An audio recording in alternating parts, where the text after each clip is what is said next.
Another $6.90 from Dave. Thank you very much. We are getting into game now. Best of 5 qualifying match. There is actually one more chance for both these players to advance. We'll get into it in a second. In the top right of Radicets, we do have SKillous. On the bottom left, it is the red Terran Kelazhur, who is teamless, I believe. He has left Team Liquid, and I don't think he's been picked up by anyone, but I think he will be very, very soon. I don't know anything, I'm just guessing. So, Radicet Station actually commonly comes out, I would say, in best of 5 PvTs. And even, yeah, commonly in best of 3 PvTs. It's a map which a lot of people suspected would be the two different, you know, wouldn't want to play on it from the pros. But then as far as PvT has gone, I've seen it quite a few times. And I'm happy for it, because I think it is a fun map. It is the most unique one. Equilibrium does have the U-shape and the gold base, but this is the most unique one as far as its base setup. It does have the kind of default 3 bases, but the way it protects its third base is very different. And then the way that the map's bases are lined up is actually so split map scenario, whereas many, all other maps would have a few more contested bases, ones in which you could be here as the Terran and here as the Protoss and butt heads. It also has led to some of the longest games of the map pool, I would say, just because you do get set up on 3 bases by default, which, you know, most StarCraft 2 games nowadays, 3 bases come default, but that third usually has a little bit more problems with defense, whereas, you know, if you do get the 3 bases that they give you, there's not really a problem defensively so much. Maybe against very, very early pushes, like, you know, a good old-fashioned sub 5-minute Nidus Worm. That will still kill you. Or, you know, a 1-base tank push or something from the Terran, that can still kill you. But otherwise, we have 3, then 4 bases, and by the time you get a 4th, you're also maxed out, so it's kind of fair game. And then we've even gotten so far as to see motherships trying to get some recalls into the hanging third base.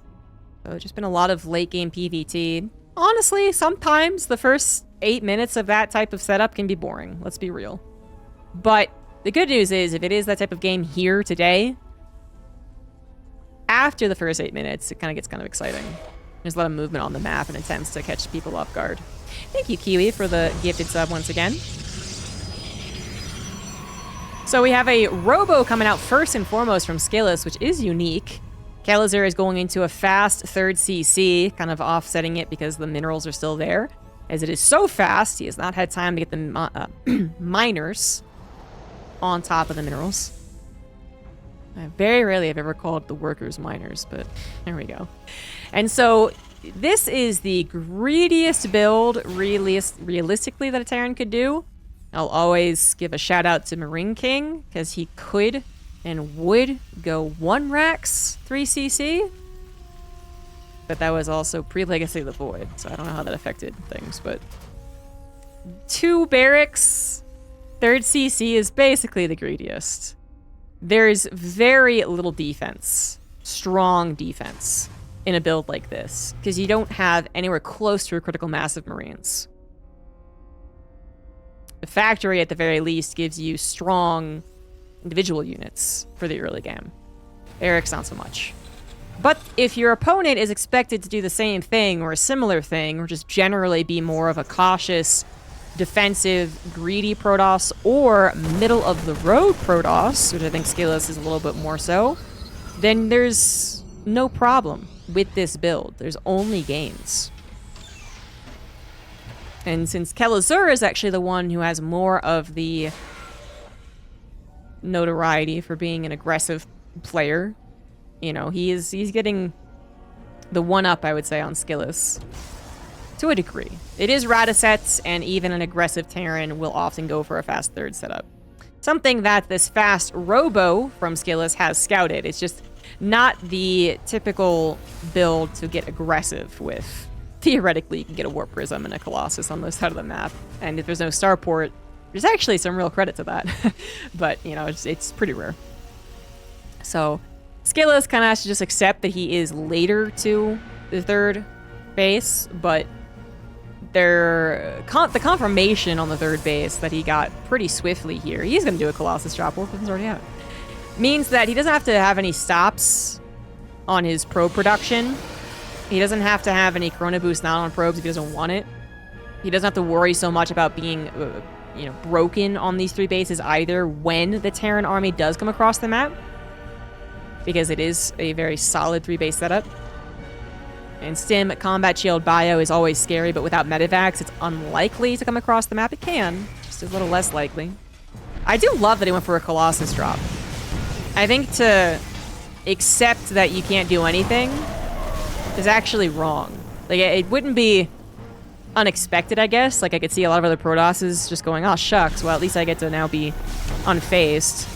But I really think that would be a missed opportunity, particularly because there are no Cyclones for lock-ons on the Warp Prism, no Widow Mines for surprise pop-offs on the Warp Prism, and no Vikings, not that a Viking would be coming out default, from a Starport to push this away.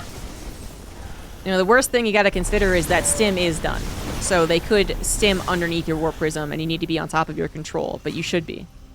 Now, unfortunately for Skillous, his Warp Prism did kind of miss the move out. No, I think he knows about it. He does know about it. He realizes there is a lack of units trying to defend against this Colossus drop, so he is preemptively moving his army on the front. Now, that is very dangerous. If you don't pay attention, you get Stimmed upon before the force fields come down, you are in trouble. But that is why Skillous just hallucinated a Phoenix in time to see that. Now runs up to his ramp, now can force field, now has 2 Colossus. And Skillous is playing this out, I think, as well as you would expect someone to respond to a 3-base build from the Terran player with a Robo first. Thank you, Kiwi, for another gifted sub. Warp Prism speed, actually coming out after the extended Thermal Lance, which, that's usually what it would do, but this is really quite fast because it was a Robo first. Sub 7-minute start on the Warp Prism speed. 3 Colossus already ready to go. Now, they're not very supported. The most support they have is with the Warp Prism Micro. Keep that in mind. They don't have Blink, they don't have Charge Lots, they don't even have that many Force Fields or Guardian Shields to help out if the battle becomes elongated. But they do have the range, they do have the Micro, and they're going to find a lot of bio tucked into itself. All types of clumped up in the natural. I like Kelazhur's response. He does grab some Vikings, and he grabs some bunkers, most importantly, to buy some time. He is foregoing Medivacs to get these Vikings first, but the serious lack of support units for the Colossus means that the Vikings are going to be very effective. There are 3 Stalkers. If there was 6, maybe the Vikings aren't good enough. Hard to say. But with only 3, the Vikings should get plenty of shots, and they would have been able to micro kind of around some of these cliffs, and, with the bunkers adding range to the Marauders especially, that would have safeguarded the Vikings to a good degree. So I like Kelazhur's response. I like Skillous' response to go ahead and pull back, open up some more avenues of attack. Behind that attack, or the would-be attack, I should say, he also got a 4th base, so that is almost completed. But Kelazhur did not get any units sliced and diced there, which I think would have been a little more ideal. If the Colossus could have actually engaged on top of the units, if the bunkers weren't done, and killed, 10 Marines, 2 Marauders, that would have been better. Because now what could be very scary is that Kelazhur still has the army he's been building for 8 minutes. You don't get particularly fast upgrades, you don't get particularly fast Medivacs, you don't get a lot of Medivacs either, and that is a problem. But you do get all of these Marines and Marauders building the entire time.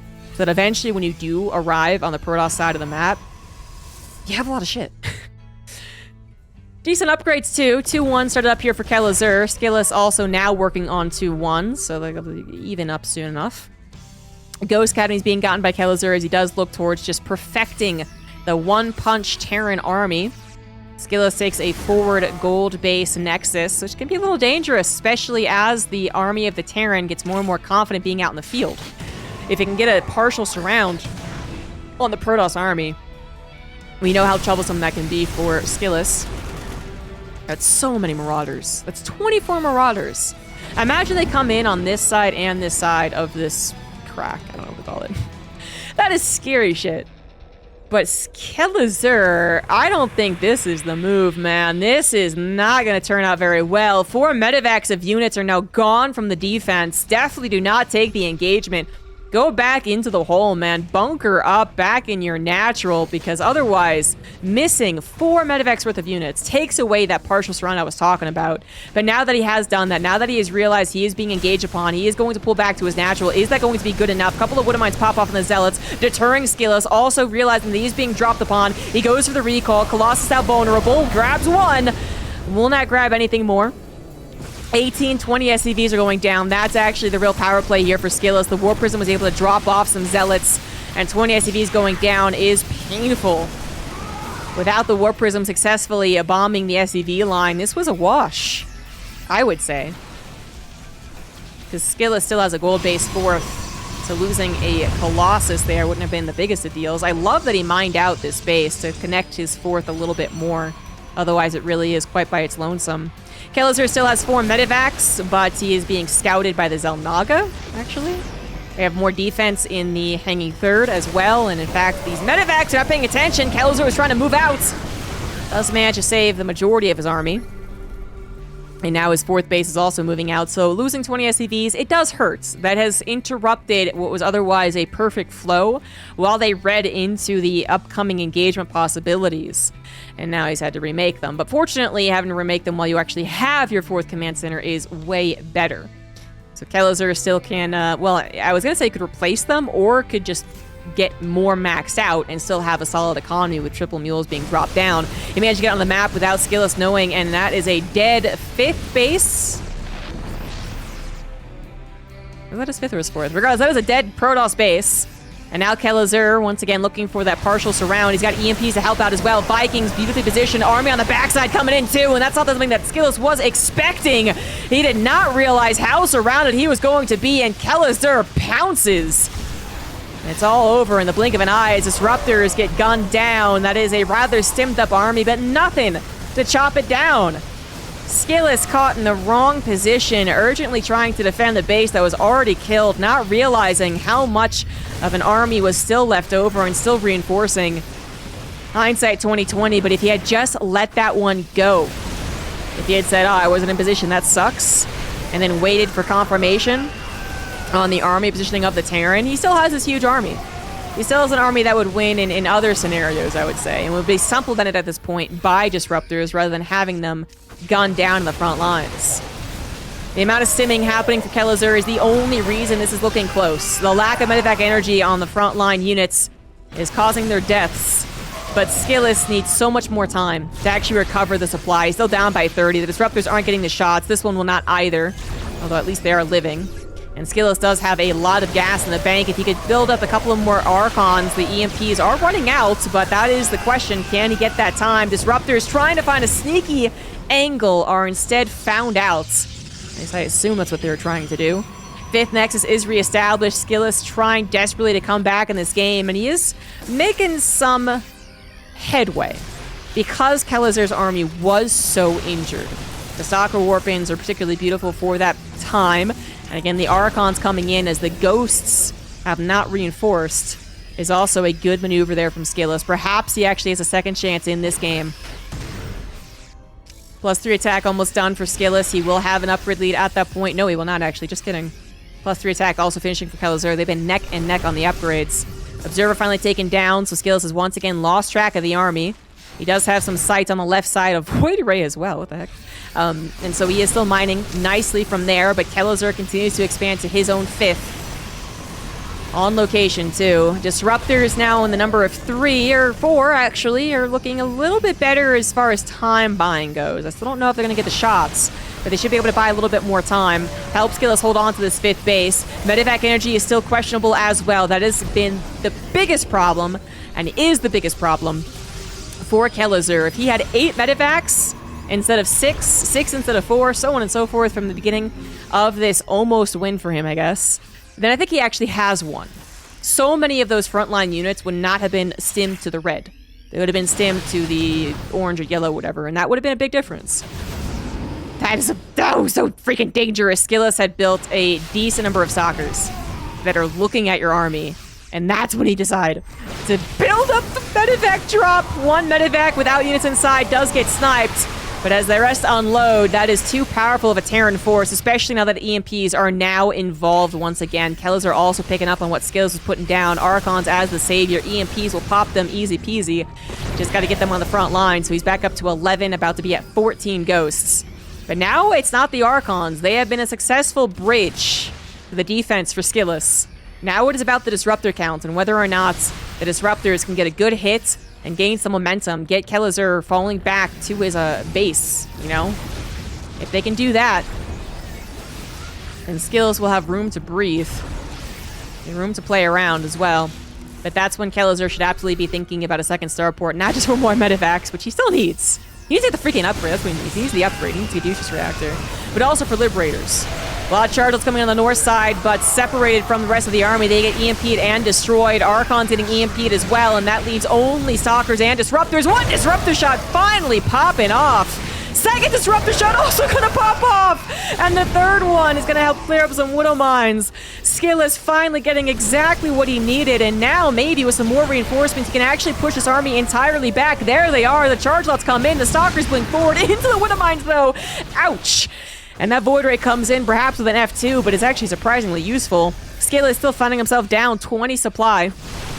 But that is exactly what he needed. Kelazhur overstaying his welcome, not in terms of the balance of supply, but rather in terms of, I think, the amount of attention he could really afford there. The amount of times he could dodge away from the Disruptors while being hyperactive. It's a stamina issue a lot of the time, I would say.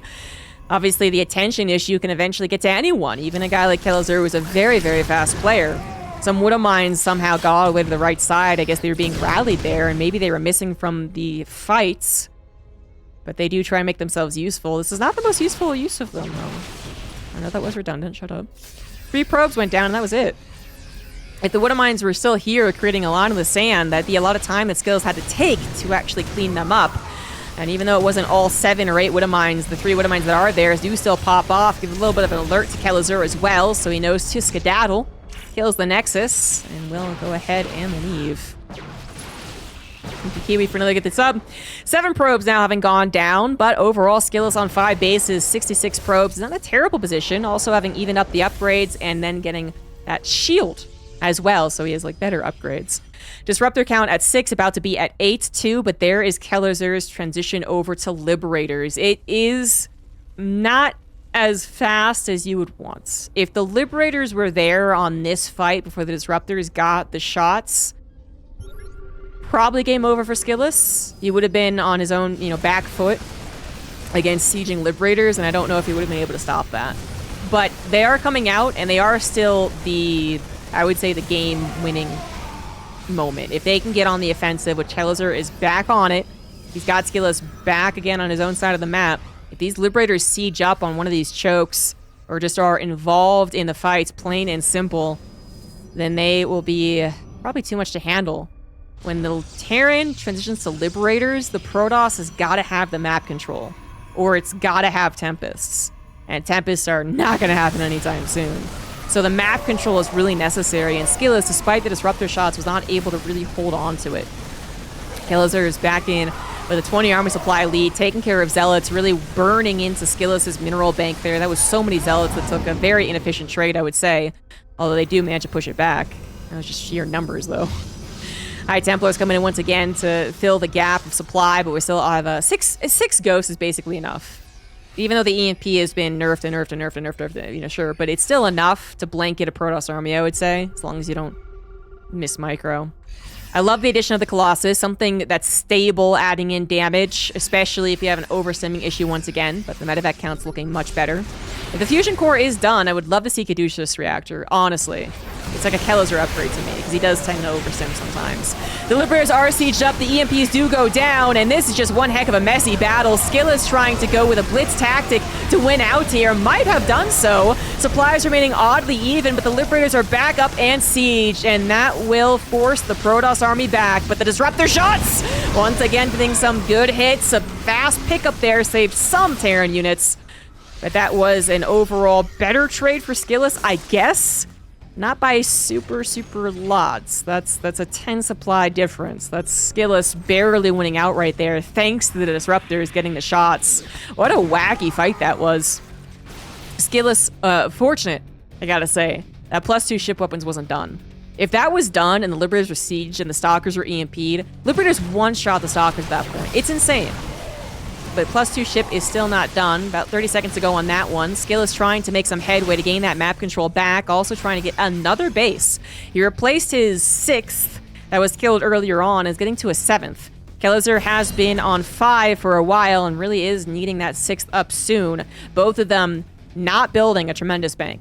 This has been 2 back and forth to have a bank that it makes this look unwinnable for both sides, you know, the type of game where you're just sitting there waiting for something exciting to happen. No, it has been non-stop aggression. 4,000 resource difference in favor of Kelazhur, sure, but SKillous somehow, some way survives an almost game over moment to then actually come back and get a superior mining situation. That's crazy. Fortunately, this pause does come in when there's not a lot of action, and it does seem to be just Kelazhur is having some issues. I certainly haven't felt any lag. Game resumed. Alright, hopefully Kelazhur's ping is settled. We have the rocks being broken down by SKillous, but as Kelazhur was taking the high ground, he just sieges up and pushes that army back, and SKillous will not hold on to map control again for very long. But he is managing to make something happen, even versus the Liberator siege ups. But now, +2 ship weapons is done, and that is a critical difference. The next time SKillous tries to just bulldoze his way through the Liberators while they're sieged, he'll probably die. Probably. It's only 2 Liberators right now, though, so that's not a super big deal, and SKillous will actually even be able to kill one of them. More reinforcements on the way for the Terran, however. Kelazhur looking for the fight. He's got the EMPs, he's got the Liberators, and certainly enough to draw a line in the sand. SKillous wants to try and get some movement here. Not going to be able to... Ah, it really sucks. Not going to be able to move through, unfortunately.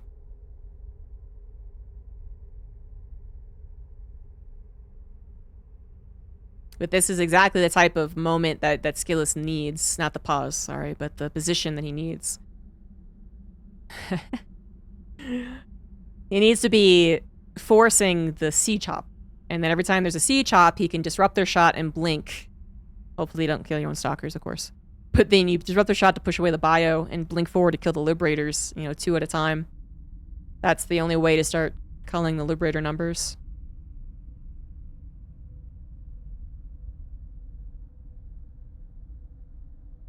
Where's Kelazhur playing from nowadays? Netherlands. So he has like a permanent residency or whatever it is there. So it's not like some of the people who are in Korea, they kind of have to leave at certain times. But for Kelazhur, be sure he's like allowed to live there. He does occasionally go back home to, you know, visit, of course. And for him, it's not a bad idea to, for instance, go home to visit. I'm actually not sure where his family is, because he's like originally from Brazil, but then he moved to Florida, and then he was in California and whatever. But if they were, you know, anywhere on the Americas, would probably be a better flight to Atlanta. So, but I don't think he has. I think he is still in the Netherlands. Alright, so hopefully everyone's off the Wi-Fi and Kelazhur can fully focus. Again, fortunately, these pauses are happening when there's not immediate fights, but it's still interrupting someone's momentum. Oh, Jesus! Disruptors, not gonna get the shot. But it looks like the Liberators were not able to track the Protoss army as it went from the middle point of the map all the way to the north. And that is what the Protoss has to do. That's what they can do. They have to do it. I also do like seeing the Dark Shrine coming in now that SKillous has been able to build up a bit of a bank. He got up his 6 o'clock, or his 3 o'clock base, his 12 o'clock base, and now he's also gotten like a 5 o'clock base up. Meanwhile, Kelazhur just lost the 1 extra base he just got after being on 5 for almost 20 minutes. That other base is going to be killed too. That's 400 more minerals down the drain as Kelazhur struggles to get an expansion up and running. He actually might want to condense over to his gold, actually, what SKillous did earlier on. Liberator sieging all up here, 12 of them. I mean, if they siege up on SKillous's army, SKillous is so freaking dead. And that is now the concern. SKillous should have to forfeit this base. I'm just going to call it now. I don't know if he actually will have to, but like it feels inevitable because this is the type of scenario that a Terran wants, but particularly a siege-based Terran. So tanks or Liberators in this case. Like, the Liberators should be sieging as fast as possible while the Protoss army is still unable to base trade, basically. Right? You want to force them to engage, or you want to force them to base trade, and if they're going to base trade, you want it to be the most awkward base trade possible. You want the Protoss to be like, well, shit, I guess I gotta. And then they're already so far away. And that might be what's happening here. This base is going to be forfeit as SKillous goes for the base trade. Exactly what they have to do. I'm not a genius. I've just watched a couple of games here. And the Nexus will be a trade, sure, but keep in mind, SKillous still has the bottom 2 bases that are at full mining as well. The base trade was expected by the Terran as well, so that's why the reinforcing Liberators get the siege up here. 4 of them sieged up. 5 could be, but he's not controlling it right now. The blink forward is going to be good enough to break through the Liberator line. Despite the +2, there was no EMP to one-shot. A couple of Widow Mines helping out too. And this is not that strong of a Protoss army, but it is the Protoss army. So Kelazhur's reinforcements might not be good enough. I guess both of them leaving quite a few at home. A lot of Marauders now stacked up without medevac healing will not withstand the might of the Colossus, not for very long anyways, but then SKillous is having trouble withstanding. The Liberators are getting some news, by the way, that actually Kelazhur is in Atlanta, so that's good for him as far as the upcoming tournaments, but he might be dealing with a little bit of extra ping consistently then. That might be some cause of the problem. So we're full on into base race territory, I would say. Entering into the opening that SKillous created in the minerals means that Kelazhur is right on top of the natural, and no amount of stalkers I think will hold up against 10 Liberators if they're all siege preemptively with the EMP. They're one-shotting everything, and good lord, it is a slaughter. The Disruptors didn't even try to fire. SKillous was just desperately trying to back away, as he's also microing on top of the production of Kelazhur. Somehow, some way, Kelazhur is still producing off of 7 barracks, Marauders each, but they're popping out one at a time. They're not good enough, and Kelazhur's reinforcements have all been taken down. He only has this army on the front lines, but it is a damn good one. 7 Liberators, a couple injured, not as strong as they once were. And that is a concern, as SKillous can now play the runaround game. He might lose his technology, he might lose his production, but with so many bases up in mining with 62 probes, he can rebuild the gateways. And gateways is probably all he actually needs if his mining is this good. Now, I say maybe, because I don't know. You know, obviously running 12 charge lots over and over again into the bio army is not going to be the play. But building up 12 charge lots, 12 stalkers, 8 zealots, whatever, with the army that is now finally truly winning in the main base, all the barracks have been depleted, that's going to be, I think, good enough. Kelazhur is forced into a evacuation Terran. He's trying to get his barracks around a planetary, which is quite strong. There's no immortals here, so that's actually a pretty good place to be. They also have building armor, high-sec auto tracking, but I think this game would actually be a migrant Terran situation. Refugee, even. They're gonna have to probably just take an orbital and leave it in a corner. Is there a corner? Yes, absolutely, there's a corner, for sure. Orbital. Gonna go over the right side and get a scout. Like, oh shit, that's a mining base. Kelazhur, if he hadn't lost so many Liberators, he had at one point 15. He's lost 21 overall. Would probably do well to send 1 or 2 Liberators out. Oh my god, the Void Ray. The Void Ray! Oh! Can't believe the Void Ray is actually making an appearance here. I was gonna say, if it's at 15 Liberators, using 1 to distract the mining would have been really, really good. But oh, the Disruptor shot! Oh, that's not something that Kelazhur could have taken. It was already questionable if he was gonna win the direct fight before the Disruptor got him. But now I think victory is assured for SKillous. And he was so close to losing. He was so close to being dead. This 4th base, wait, 1, 2, 3, this 5th base almost killed him. And he somehow clawed his way back into the game, got the economic victory, and is now trying to take down the army of his opponent. His Colossus are a little vulnerable, but as the Colossus go down, the Liberators go down, and without the Liberators, can Kelazhur's army actually win the game? I don't know that is the case, because SKillous is still reinforcing. That is the big problem. SKillous has still 4 mining bases. He's rebuilt his gateways, he's rebuilt his Dark Shrine, he even has finally built into Tempest, just in case the Liberators actually end up being the biggest problem. Also, excellent planetary harassers. SKillous does have this game, and while it's a freaking miraculous game from SKillous, so well played for him, I do have to, I guess, reveal my inner heart beatings here, and that is sadness for the Terran. They were so close to being victorious. The Terran bias shining on through. SKillous played one hell of a game. Kelazhur is trying to revolve around the map to take down these mining bases, but too little too late, I think. He gets a disruptor, that's always nice. That little stalker just scouted what was behind the Liberators. Nice blink forward to kill one of them too, and now it's really just the bio. Which is gonna skedaddle! He was 4 units behind. Kelazhur, not willing to give up quite yet. He's actually been able to rebuild, what is this, like 16 Marines from the barracks over here? But Marines aren't even really it, I would say. Like, they're the cheapest thing you can build, just to be clear. Like, I know why he's building them, but they're just... Like, it's not gonna be that scary of an army.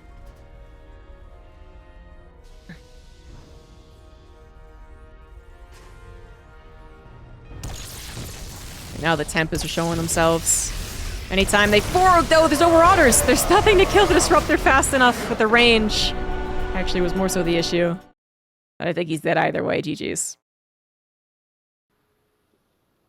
Alright, second attempt to get into Site Delta. Hopefully Kelazhur's internet is working. In the top left, it is Team Liquid SKillous, up 1. In the bottom right, it is Teamless Kelazhur. Don't think he'll be teamless for very long. Apparently, he is in Atlanta. Just to redo the entire intro again. I do believe the random internet stranger in chat, because it does make some sense. He has family and friends in the US, and I suspect he's hanging out with friends, or at least an Airbnb or something, in Atlanta, apparently.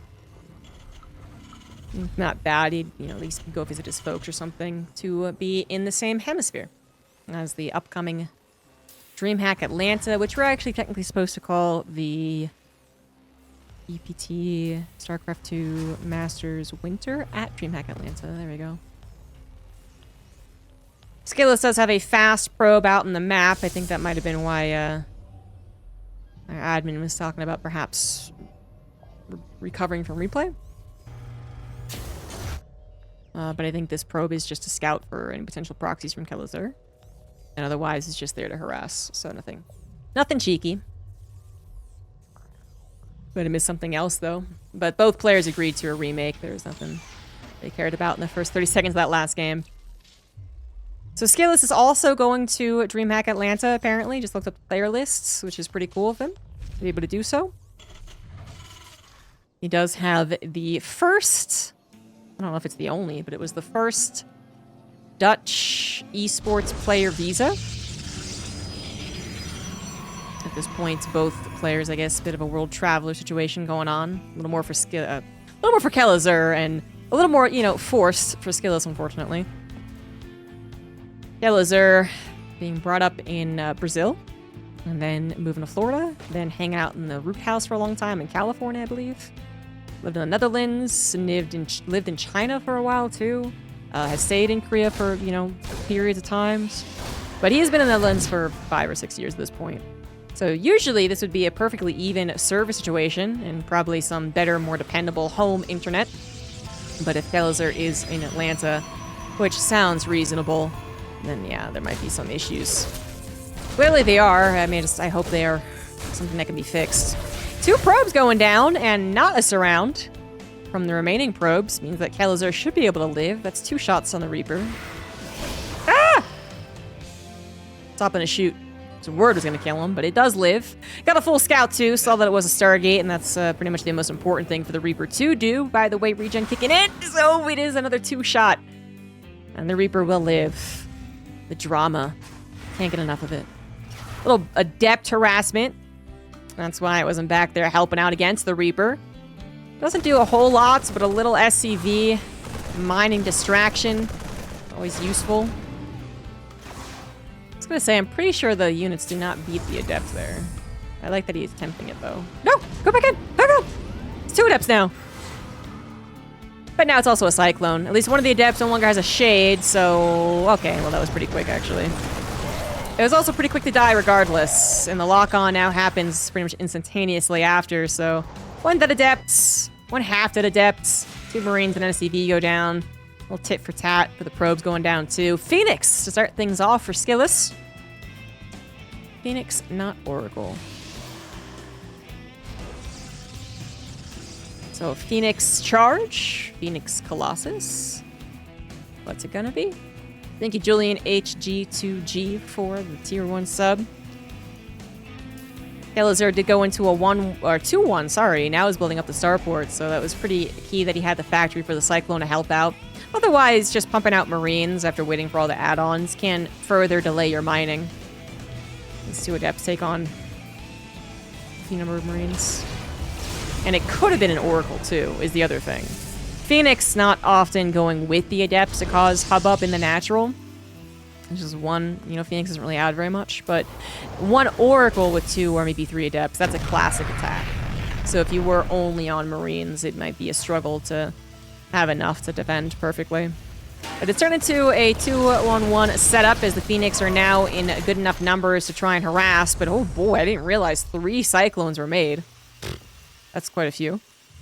1 medevac, not reactored. Stim only 70% done, and Kelazhur might actually still be threatening an attack. You certainly do have a lack of units overall when you go for Phoenix. Phoenix can be incredible units, played perfectly, but they're also pretty fragile.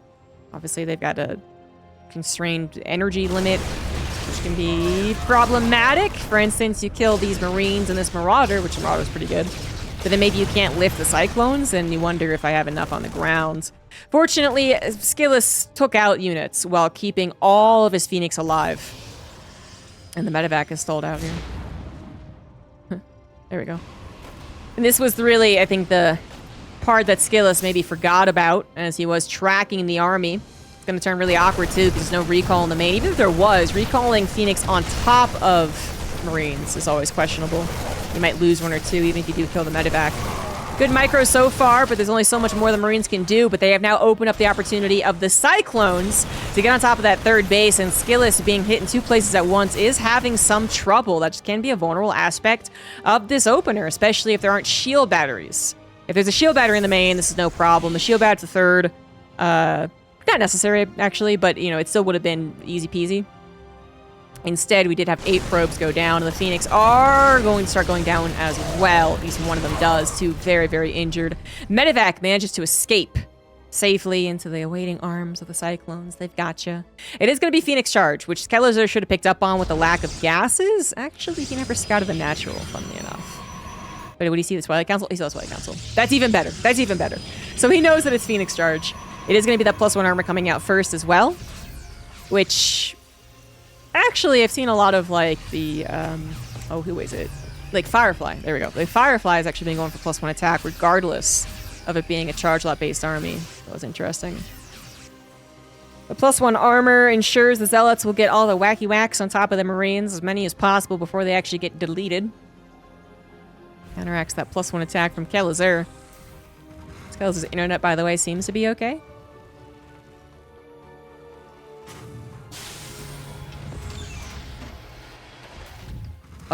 This is a classic maneuver. I really think SKillous will know about it. Okay, thankfully he does. Widowmines will not kill the Phoenix population. Looks like SKillous is adding on a Robo, but without the extra gases as well.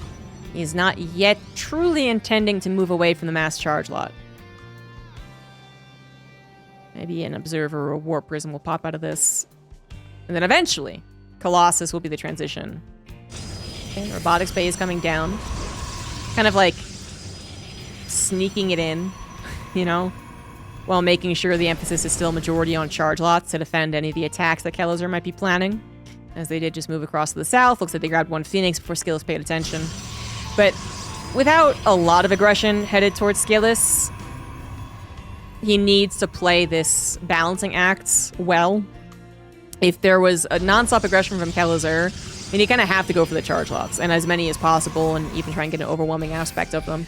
But if it's not, then the longer the game goes where you are only making charge lots, the more that the further upgraded and more critical mass of a Terran gets better, just straight up better. So you do need to move on to Colossus eventually. Just the timing in which you do so can be difficult to determine. And the amount of charge lots that SKillous has built up, decent, 17 of them, but it's all about these Widow Mines now. Widow Mines plus Liberators, a complicated duo for SKillous. Whose Phoenix want to take on the Liberators, but don't want to go over the Widow Mines unless they're talking about friendly fire. And then you gotta just hope and pray.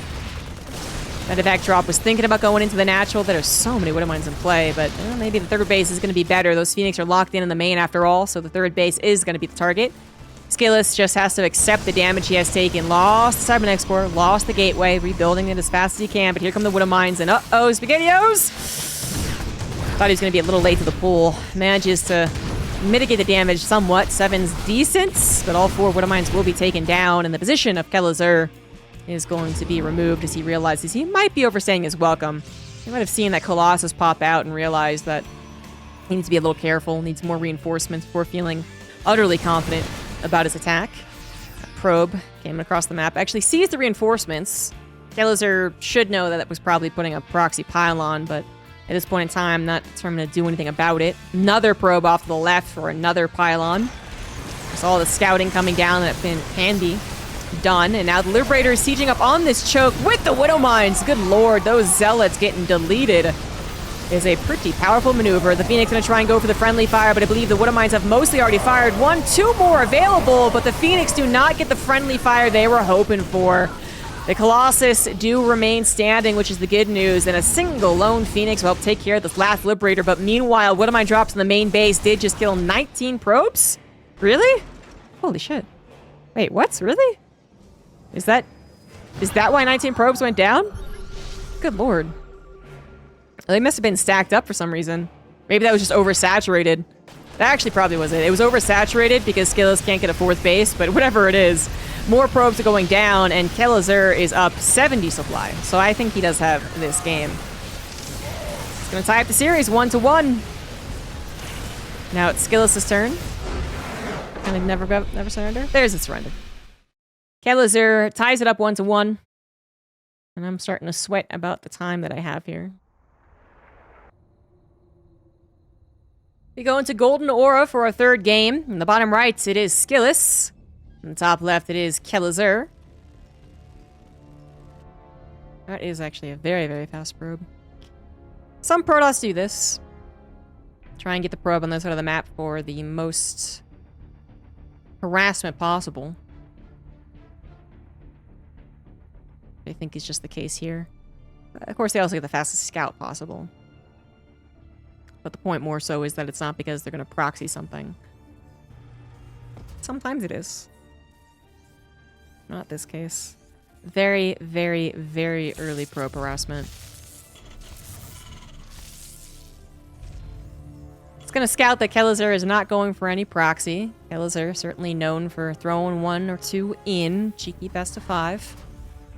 But with SKillous so intent on scouting that as fast as possible, I don't know if Kelazhur is going to bother this particular go-around. I think it's only when he picks up on a lack of scouting or a particular vulnerability. Because even if you scout something, it doesn't guarantee you're going to execute the defense. And I don't think he's going to bother. Probe really wants that SCV. A little repair to get it back up to 2-shot usually does the trick.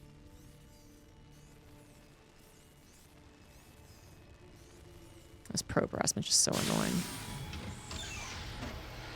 Probe's truly overpowered. Yeah, but the SCVs, they have 5 more health. Blah. Well, they don't get shield regen. And they have to build shit. Probes, set it and forget it. Worst parents ever. They birth the pylon and then they leave them. SCVs, they're in it to win it. They're in it till the end. It's actually a factory expand, which SKillous was able to scout with the 2nd gas geyser, so not really a shock there. The shock is what it actually turns into. Is it Hellions? Is it Widow Mines? Is it Cyclones? The newest addition to the terribleness of a fast factory.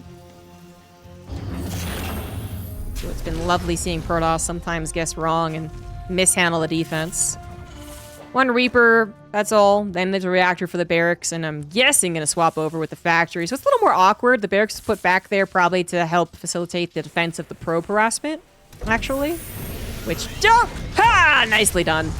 Gotta cheer for the SCVs on that one. But I was going to say, maybe not. Maybe not. This actually does throw a little bit more ambiguity into things, as that probe is able to scout that the factory hadn't moved yet, but it doesn't mean that it isn't, you know, it wasn't going to move. That this wasn't going to hop up as soon as that probe died, so that it created the wall, and then swap over.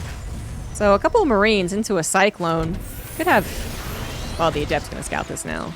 So knowing only one Cyclone was created is a good scout from the Adept, even though it didn't technically scout that there's no reactor there, but it would have... Obviously, yeah, then it would have been over there. So yeah, so that's a good enough scout. It knows that it's building one unit at a time. And if the Marines are being built, then so be it. But Marines reactored out early on, not the biggest of problems. It'd be far scarier to see the reactored factory and what it can do there. One Cyclone does defeat 2 Adepts, I guess, with the proper micro. But, you know, it really doesn't defeat 3 units, I'd say.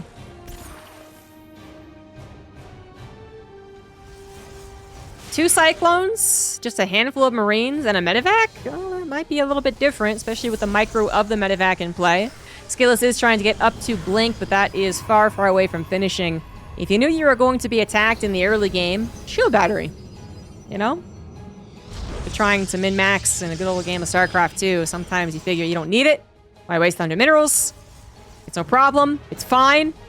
Who's over here? The Adept is over here. Oh no, that is one less unit combined together for the defense. The Stalker also trying to preempt the Cyclones coming from that direction, so the Pylon is now super vulnerable. Oh, that is going down. The Warp Prism will not be available, but the Stalkers are at least going to be able to combine together, and I think 5 of them will do enough, although the Cyclone Micro looking pretty fancy. Finally loses one of them.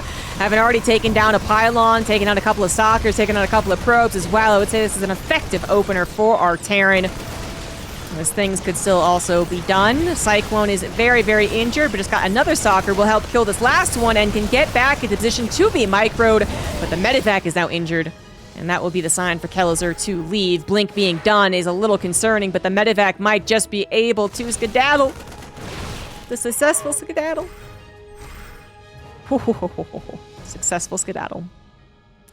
5 Stalkers went down right there. Now, it is a 4-gate. And that is something that Kelazhur really needs to be concerned about. A 4-gate hold can be difficult. If you invested into an attack that did also lose some of its own units. And if the tank production was any later, I would be concerned. But having 2 tanks is pretty much what you want against the 4-gate. The delay on the Warp Prism, I would say, also still helped overall, even though there's not enough Stalkers to really utilize that. And, of course, the Scout. Kelazhur figuring out what was going down when he saw the amount of Stalkers being warped in is very important as well.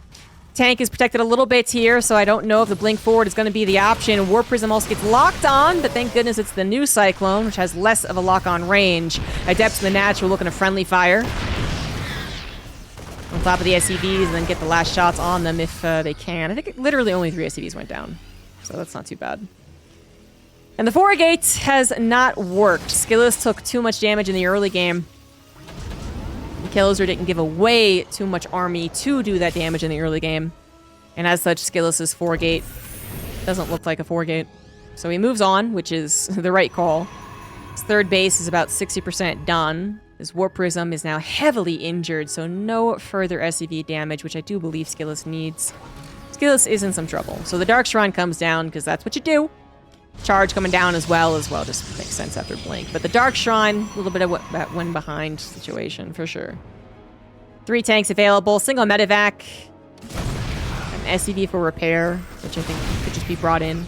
2nd medevac lives, not enough Stalkers to chase that down, and the Stalkers right now are just trying to buy time. What they should do, of course, but they're just trying to buy time. That's all they can do. The Warp Prism could threaten a backstab, though. Technically, Kelazhur might want to be a little worried about that, but he just scanned all the reinforcements coming on the 3rd, so I think the confidence is there to jet forward. Stalkers blink after. What they're hoping is a smaller section of the Terran army. Still a lot of them, and the tanks get into a very well-placed position, but here come the DTs. one DT at a time. We know how that can work, but Kelazhur had a scan for the first one, building missile turrets instantly as well. That might not be fast enough, though, as one DT is heading into the natural. It could deal some SCV damage, but will it make up for the lost third Nexus? No, it will not. It's not unless it kills something like 15 SCVs, I think, which, hey, in the natural and the main base, that is the best possible way to win with DTs. One on the defense as well, and these DTs are being a thorn in Kelazhur's side. Tanks siege up, but they're also being bombarded by charge lots, and this front attack is going to be pushed back. Meanwhile, Kelazhur took 13 SCVs worth of damage, which... I said 15. I mean, 13 actually might be enough. Plus, so much of the army is being chased down by the charge lots. SKillous with the miraculous hold, thanks to the DT presence. Might have another shot in this game. Very similar to the first one, just much earlier on. Third CC was delayed, but it is almost done for Kelazhur, so if he just go ahead and get settled again, I think he will still have a very fearsome army. SKillous will still have a problem within the next 2 minutes of having a drastically inferior army type. But if he can win out for those 2 minutes, keep the pressure applied to Kelazhur. Oh God, if he could get a cancel on this third base, that'd be amazing.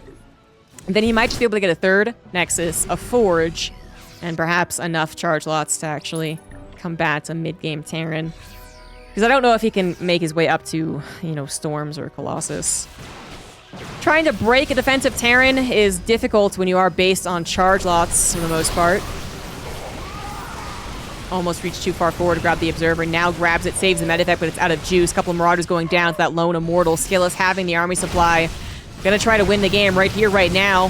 Kelazhur's got the SCV pool on his side. He's got Widow Mines on his side, and he does have +1 attack on his side. It is now almost entirely Stalkers, which we know do not size up well against the Marauders. They take out the one Immortal, but the Immortal really did add a lot of damage. So many of the Marauders are injured, and the SCV pool is not going to conquer this battle. And if it doesn't do that, then that is effectively game over. It absolutely is, in fact. 23 SCVs for the Terran.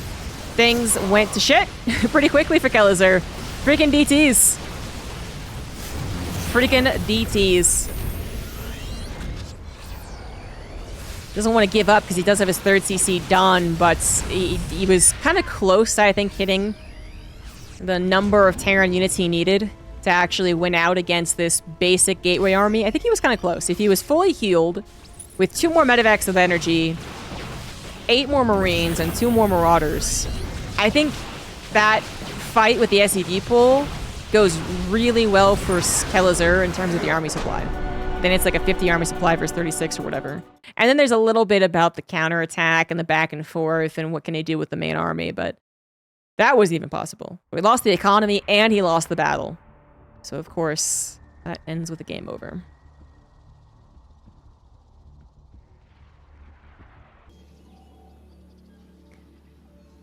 Essentially last game here. In the bottom left, now up 2-1, he is SKillous. In the top right, we do have Kelazhur.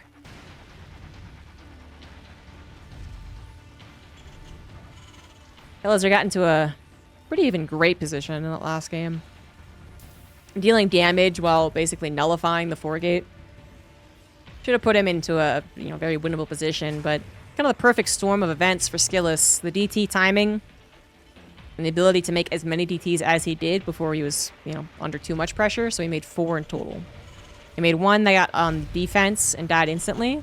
Then he made another one on defense that had no scan for it, and that started to kill a lot of the units. Then he made 2 to get into the main and natural of Kelazhur before the missile turrets were up.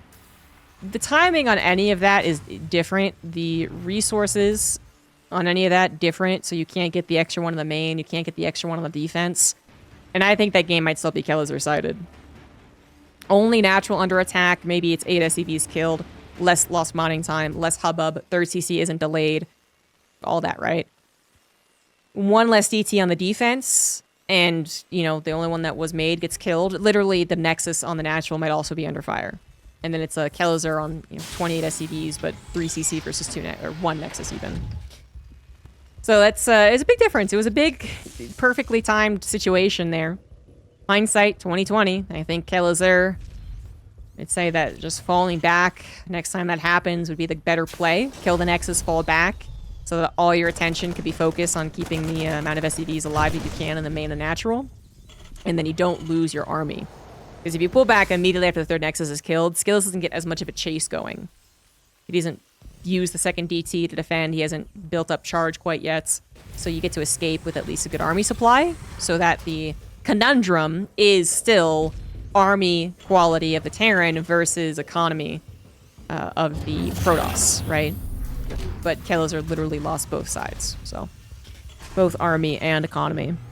He's going to go into a factory expand once again, but this is a different type of factory expand. This is the one gas, which is... It's always been viable. You could always go one gas factory expand into Hellions, but now it also can produce Cyclones, so that's the difference. Which is kind of a annoyance for the Protoss. Command Center is on the way. Lickety split. Glory to the name. And the scouts on the factory expand does not actually exist. Oh. Now it is.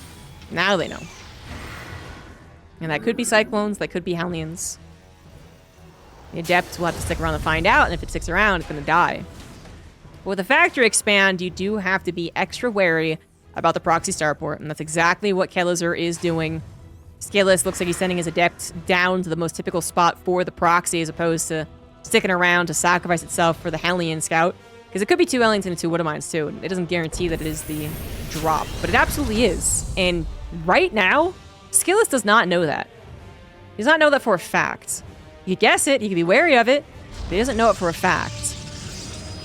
And this is where the Phoenix placement can be do or die. Difference of 6 probes dead versus 16. Fortunately, the Phoenix is going to go right to the exact correct place. And Kelazhur is going to find much damage with a main drop. Not to the point that he cancels the medevac, but still. Shield battery in the main already. SKillous was already preparing for this particular type of attack. He might not be 100% in position with the Adepts as they come racing upward, but you can see that shield battery protected a lot of probes from going down to the one shot. The medevac is almost dead, and the defense for SKillous has gone about as swimmingly as possible. It's hard to do better against the Hellion drop. A couple of Cyclones come up, though, and SKillous was not expecting that, so he does lose one of the Phoenix. That is painful. He's grabbing a third Nexus while this is all going down, and provided that he does defend against the upcoming Cyclone aggression, and a shield battery at the natural will absolutely help, then that third Nexus is going to really pay off. Building while you're under all this pressure is a really big payoff, compared to the alternative, which is trying to send the probe out now to sneak by, and perhaps not even doing so successfully. Cyclone, Micro, always annoying to deal with. A Viking added in as well, just to be a little bit more powerful against the Phoenix play. That's great, but I don't know if it's going to crack the defensive SKillous with the shield battery, and I believe the overcharge available if he needs it, which he might. He actually might. More units are on the way. Viking lands. It's basically dead, and it could be target fired. It was not. We got 2 units that are almost dead now, 1 Cyclone, 1 Viking, but SKillous still doesn't have a good number of units. And that overcharge has been used, and now it is gone. Second shield battery is on the way in the nick of time, too. SKillous is defending on a razor-thin edge, but defending just barely so far. Another Viking has joined in to help out. The Phoenix lift the Cyclone out of the equation. Stalkers survive thanks to that fresh shield battery, and the Phoenix continue to pick up and ensure the deaths of Kelazhur's army. No retreat possible against the Phoenix play of SKillous, and Kelazhur now is in a bit of trouble. Right now, the worker count is even. That looks great. That looks fantastic. Stim is actually almost done, and that is good of him. But the proxy starport now has to lift and leave. So no starport production, no medevacs being produced. The Cyclones will get worse and worse as time goes on. It's still being built. The third base for SKillous, done. Can now provide triple probe production. It was a lot to defend against, so there was a lot of investment from the defender side and the attacker side, but who gets the bigger breathing room, I guess? Who gets the more potential after the fact? Right now, I do think that's SKillous. The Kelazhur are certainly not down and outs. Got missile turrets coming up to help out against the Phoenix defense. 4 Cyclones. Should ensure the Phoenix don't do a whole lot. But then I'd prefer to have Phoenix as we get into the mid-game of PvT versus Cyclones. And not just because I hate Cyclones. Third, the command center is still going to be building. Now about halfway done. Starport actually going to get deleted. And that is a problem. No other starport was produced in case this happens. So a complete reset on the starport medevac production is what we would expect. Third Nexus is done, and SKillous goes right into the fourth. Basically just got that third Nexus saturated and boop, right to the fourth base. He is still only on 4 gases, so quite a lot of mineral mining as he goes into charge and +1 attack. Also gives him a surplus to build an extra Nexus, I guess. It can be scary, but basically by killing that starport, you've kind of guaranteed that any attack the Terran does is a bigger gamble than they would usually want to make. Already attacking into a Phoenix Charge player is scary, because if it doesn't work, you can't escape. They chase you down. But then especially if you don't even have medevacs, so you probably just don't. That's what I'm saying. You probably just don't.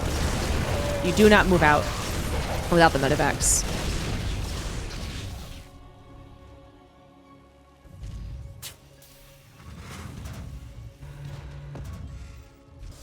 Fourth Nexus is scanned, and that's giving Kelazhur a good idea as to what's following up with the technology, because I don't believe he scouted the Twilight Council. With such a fast fourth Nexus, it's probably not Phoenix Colossus.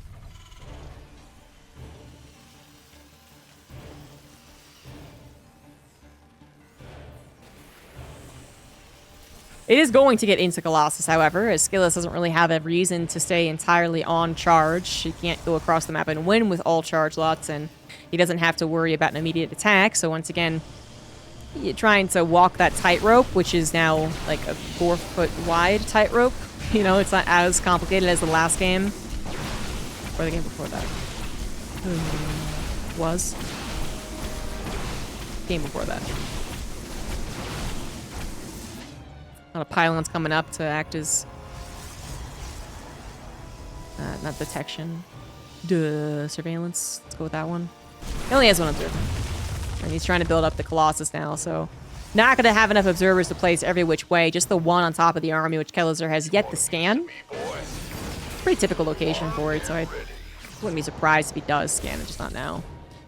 Fourth base is done, and again, right as it gets saturated, right into the new base, the next base, fifth base on the gold for SKillous, as he really is trying to run away with the game. He's taken all this time that the lack of Kelazhur's aggression, because the way this game has gone, has given him to just be as powerful as possible.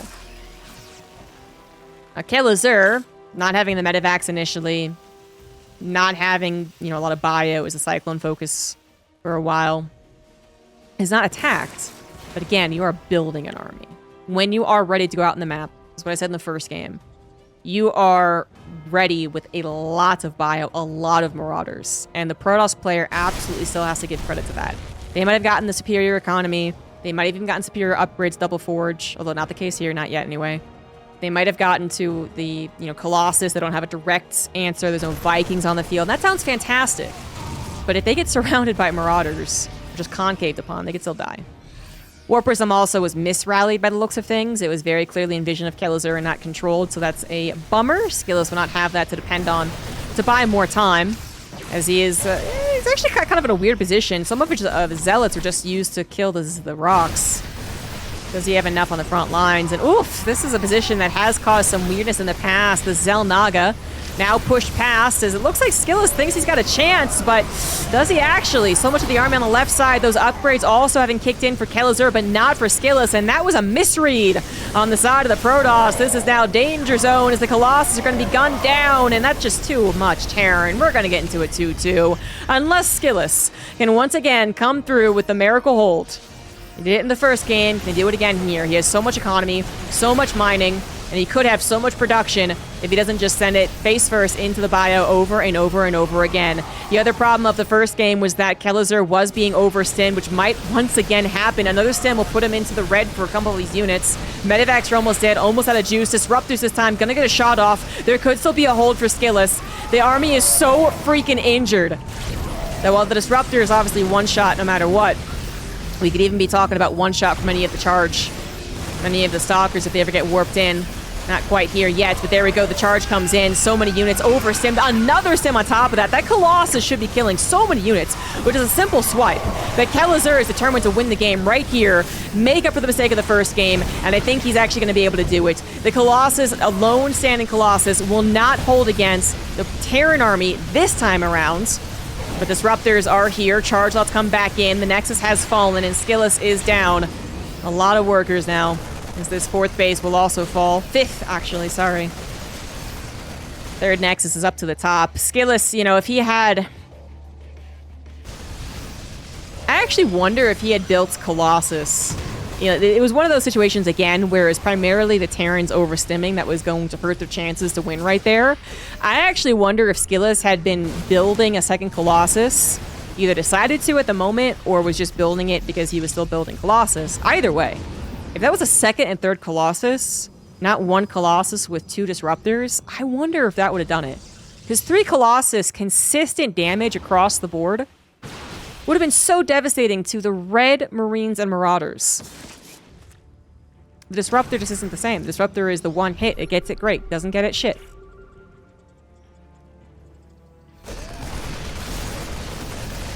Now, at this point, Kelazhur should be able to divvy up his army and overwhelm his opponent. Disruptor is so difficult to use in this scenario. As long as the Terran player can control 2 sides of the fight. No shield battery on the third base means that this army is a goner, and Kelazhur will absolutely not be making the same mistake of the first game. I mean, he almost did, but he is going to win this one. He's got control over it. Things haven't quickly upended into Skillous' favor. No Disruptors have gotten the beautiful shot, although Skillous is still hopeful. Looks like he might still be able to save this base. Maybe, maybe, maybe. A shield battery would have been the bigger difference. That would have actually kept this Nexus alive. Oh, loses the Observer, loses the Zealots. Chase this army way back, but he's still down 60 supply.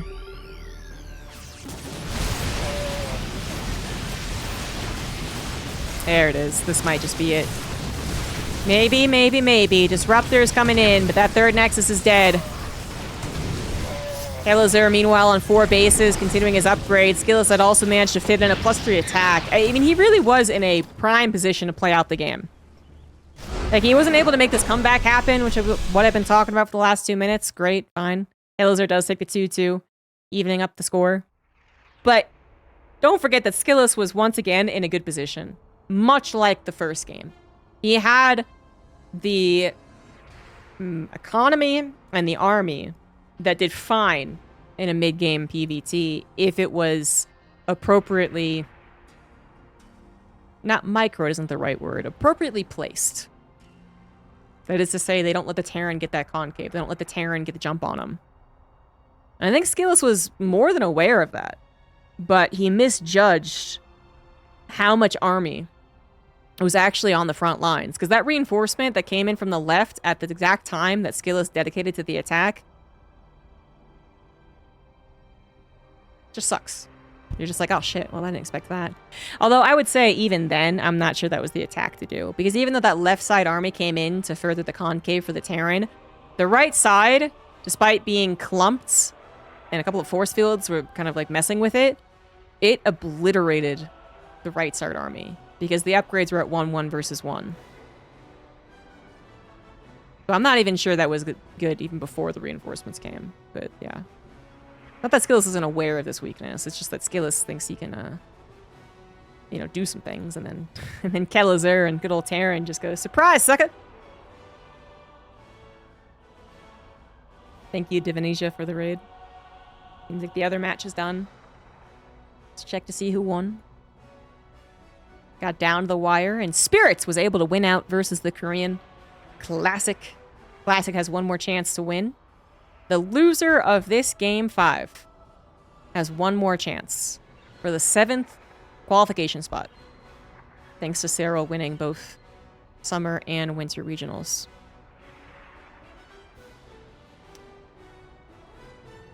Who's it gonna be? And I would also like to report that continuing the upheaval of things, no Korean was able to qualify through the European bracket. It's always been the toughest one for them to qualify through because Europe is so landlocked, because the times are so terrible. Many Koreans don't even bother trying, especially when they used to just straight up dominate the North American. They were like, why play in Europe? We'll just take all the North American spots. But still, usually 1 or 2 would get through. Like, Amaro wouldn't win in the Asia qualifier, and he'd be like, well, F it, I'm just going to win Europe. F you guys, I hate you. But not this time! Nuh-uh. Gumiho didn't make it.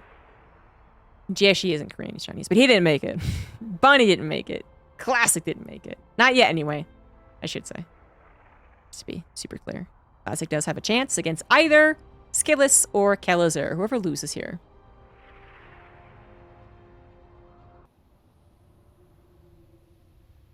Tied up 2-2. Whoever wins this qualifies into IEM Katowice. Whoever loses has to face Classic in a best of 5 qualifying match for the 7th spot. We are on Oceanborn. In the top left, it is Team Liquid SKillous. In the bottom right, it is Kelazhur.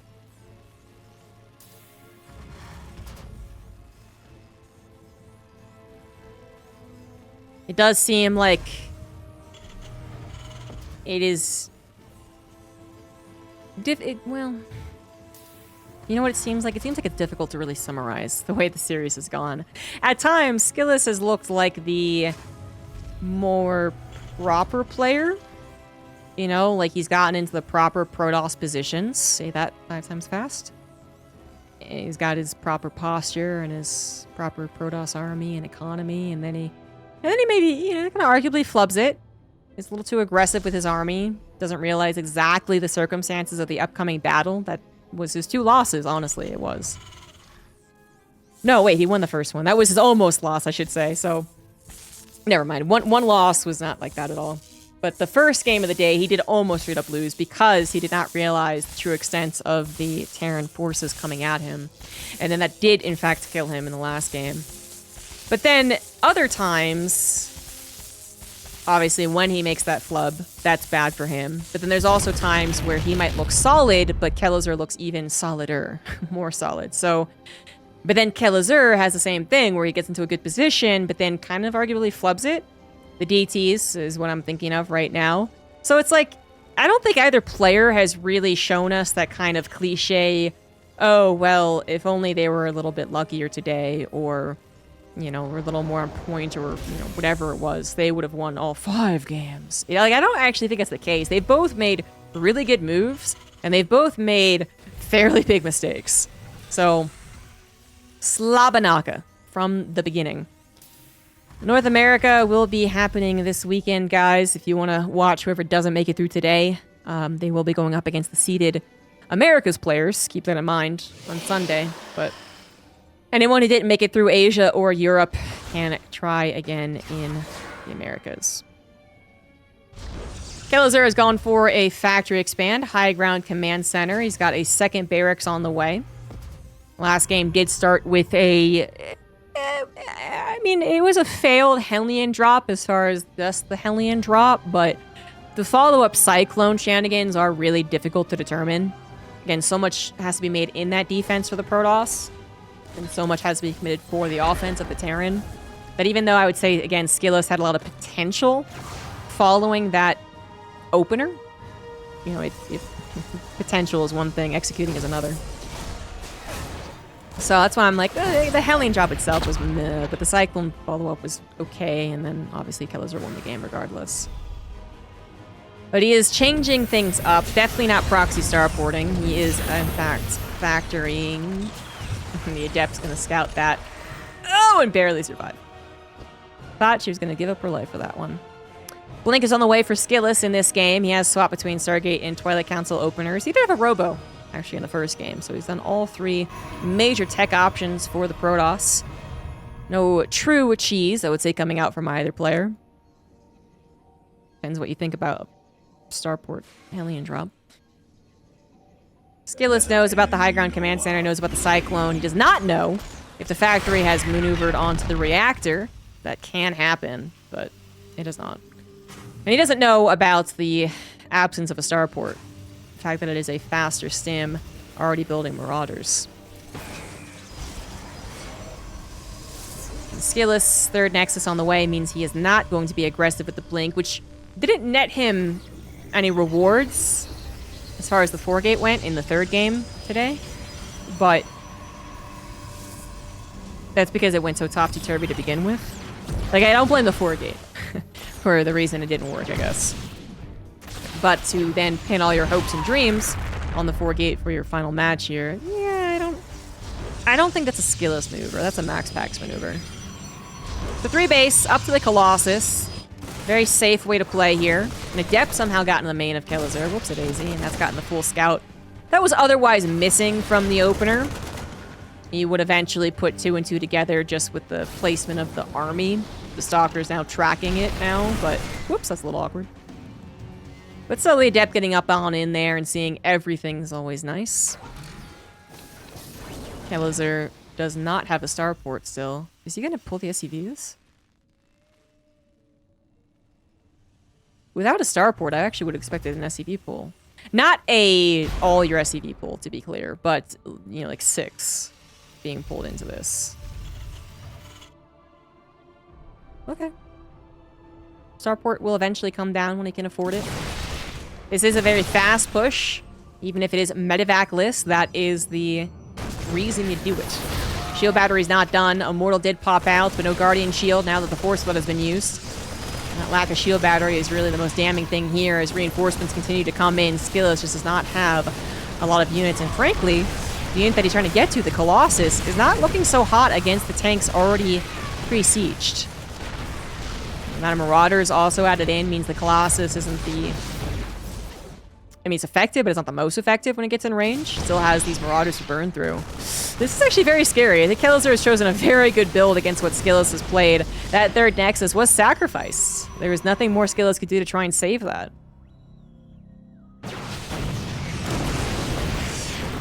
Does manage to kill a tank, so nice blink micro, and better to cut losses than try and stubbornly keep that Nexus alive, but that is a good catch from Kelazhur, and a good pull away as well. He knew that he could overstay his welcome. So he pulls away, he builds a starport after starting his 3rd command center. It was the gas that he was limited on, now getting all his 4 gases up and running. SKillous might have stopped on his economy a little bit here, not mining off that 3rd base, but that is the sacrifice he had to make, and I think it was a wise one. And I think it's also a playable one. It's not one of those, well, in the most terrible situation ever, you made the right decision. It's more like it was an unfortunate situation, and you made the right decision. And now you can probably play the game. Especially because SKillous has shown some proclivity to comebacks, I guess. Dark Shrine, though, is on the way, and that might be because, you know, he figures he's behind. Kelazhur might not have his starport up and ready. Lickety split for the follow-up medevac push, but it is a coming. And it is a coming with 3 tanks, 8 Marauders, and 25 Marines, at least. Also an upgrade advantage for the Terran, too. Kelazhur prepares his 3rd CC. As the Observer now gets across the map, we'll see the army sieged up, and we'll be attacking at least for the next 20 seconds.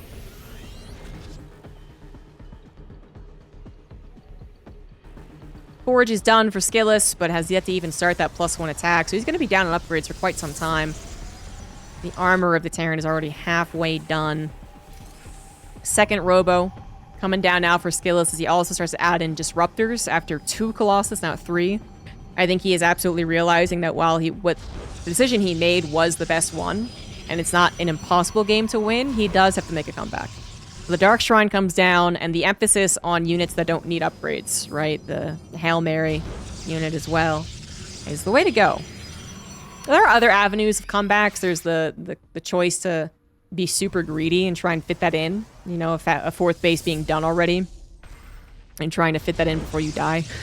There's the option of the mass charge, okay, I'm actually not going to expand, I'm not going to build gases, and I'm not going to try and play out the long game, hoping that you think you've won, and you just run right into my waiting arms. There's that.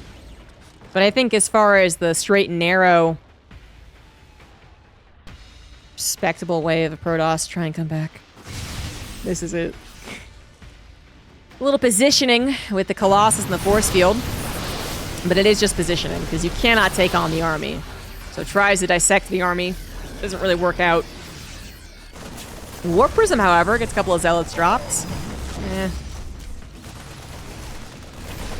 Hardly even buys time. An overall ineffective Warp Prism. Kelazhur is going back onto the front. The Colossus can hardly do any damage. Disruptor is scanned. No surprise behind the brush Disruptor, which is what Kelazhur could have been running into. SKillous has managed to buy enough time to finish up his own +1 attack, but Kelazhur still has the upgrade lead, still has a 40 army supply lead. And still has those tanks, which are going to really make the robo defense quite nasty.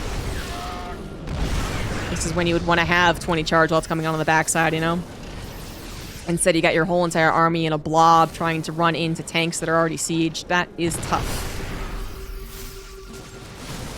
Fourth Nexus under fire, but ditto on the natural as Kelazhur has split up his army. Unbeknownst to SKillous, now he's tugged in 2 different directions, and I'm not sure how he is going to split correctly. It's going to be difficult. Maybe he can do it. A couple of cautionary disruptor shots saying, please no, please don't kill my Nexus. But otherwise, besides the disruptors, SKillous' army doesn't actually stack up against Kelazhur's. Trying to catch both sides of the action, but it looks like emphasis is on the natural. Kelazhur has the tanks stopping the Colossus and the disruptors from trying to engage on top of the bio that is now ripping through the natural base, and they can always escape with the triple medevac still up and running. The tanks will be destroyed, and so the escape will be necessary, but it is also possible. And while the SKillous army went to the left side to defend that, on the right, Kelazhur still has his army up and ready to go, backs away into a Widow Mine, some tank fire, and still has his position. SKillous really is making as much work as possible with his limited amount of units. But he does still have a 40 supply deficit. He still has an upgrade deficit. And,